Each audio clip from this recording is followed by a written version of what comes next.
বাণীপ্রসাদ মজুমদারের লেখা জননী জন্মভূমির জন্য 100 কোটি ছাড়িয়ে গিয়েছে আমাদের জনসংখ্যা। গর্বেতে বুক ফুলে ওঠে, যেন নেই কোনো আর শঙ্কা। অথচ সবার দুবেলা জোটে না দুটি ভাত রুটি লঙ্কা। হ্যান ফিচ ফোন সুখী গৃহকোণ, সেসব তো লবদঙ্কা।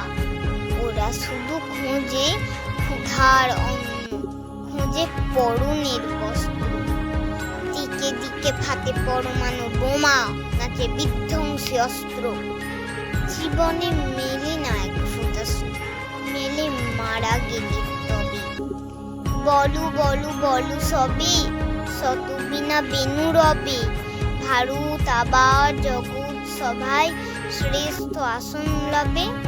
পেরিয়ে গিয়েছে স্বাধীনতার ওই অর্ধশতবর্ষ।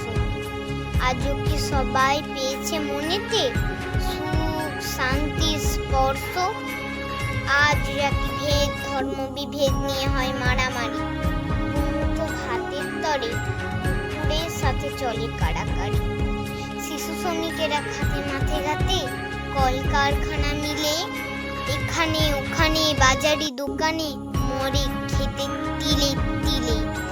কেড়ে নেয় ক্ষুধা ওদের হাতের স্বপ্নের ঝুমঝুম।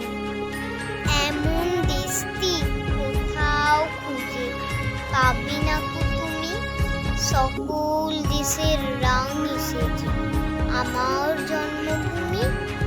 জাতির জীবনে যারা সুখ বনে, তারা মরে থুকে থুকে।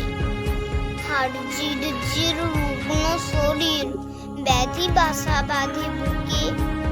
রক্তে ও ঘামে জীবনের দামে, রোদে পুড়ে জলে ভিজে। অপরের ঘরে যারা খুশি ভরে, মাথা পুড়ে মরে নিজে। ওদের জীবনে নেই কোনো সুখ, নেই উৎসব পুজো। অনাহারে পুরো, অকালেতে বুড়ো, শরীরটা বেঁকে গুঁজো। মাথা নুয়ে নুয়ে যায় থেকে ভুয়ে, মরুনি শান্তিদাতা। ও আমার দেশের মাটি, তোমার পরে ঠেকাই মাথা। তোমাতে বিশ্বময়ী, তোমাতে বিশ্বময়ের আঁচল পাতা। নমস্কার।